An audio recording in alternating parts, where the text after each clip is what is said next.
Donald Trump and his administration have changed what it means to walk down the street in America. 374 days ago, an American citizen did not need to worry about carrying a passport or worry that they would be pinned to the ground for being unable to prove that their hometown was in fact the only home they have ever known. Agents with just 47 days of training sweeping through American cities, agents with barely over a month of training, just 47 days. And why 47? Because it's a nod to the vanity of the 47th president rather than allocated to the need to be instructed on how to, say, use or avoid using deadly force. Agents with less training than a teenager getting their driver's license are now badgering, beating, and even killing Americans on our streets in the name of the president, while his chosen enforcers smugly walk through American cities, cosplaying their favorite uniforms from the 1930s and 1940s. I yield back. I recognize the senator from Louisiana. We all have to concede. We all should concede that the loss of life in Minneapolis was a tragedy. And I'm sorry it happened. Number two, this is the second thing that I know. You don't have to be Einstein's cousin.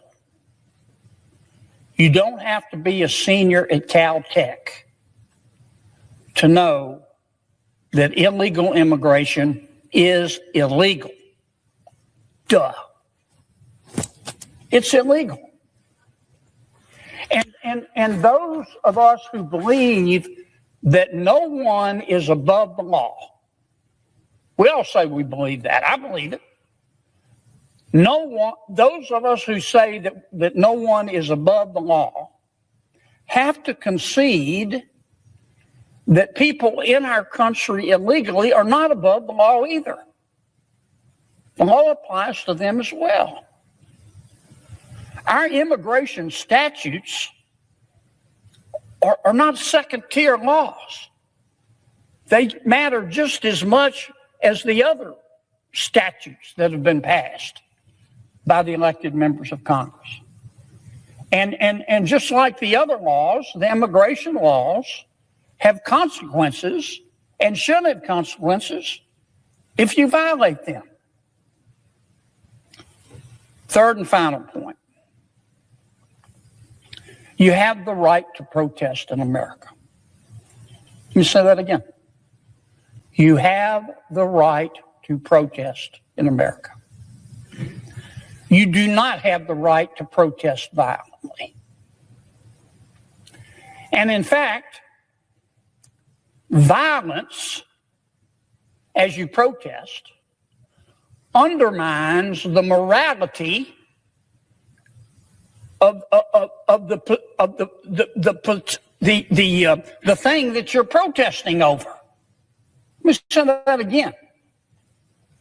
Violence, if you choose violence when you protest, that undermines the morality of the movement that you say your movement is based upon. You know who else understood that? Dr. King. King understood it. Gandhi understood it. Mandela understood it. Violently protesting, not protesting, but violently protesting undermines the morality that you say your cause is built upon. It's also dangerous. It's dangerous as it's dangerous and it's stupid. It's 12-piece bucket of stupid. Because when you protest violently, when you interfere with a cop or an ICE officer, it's not going to end well.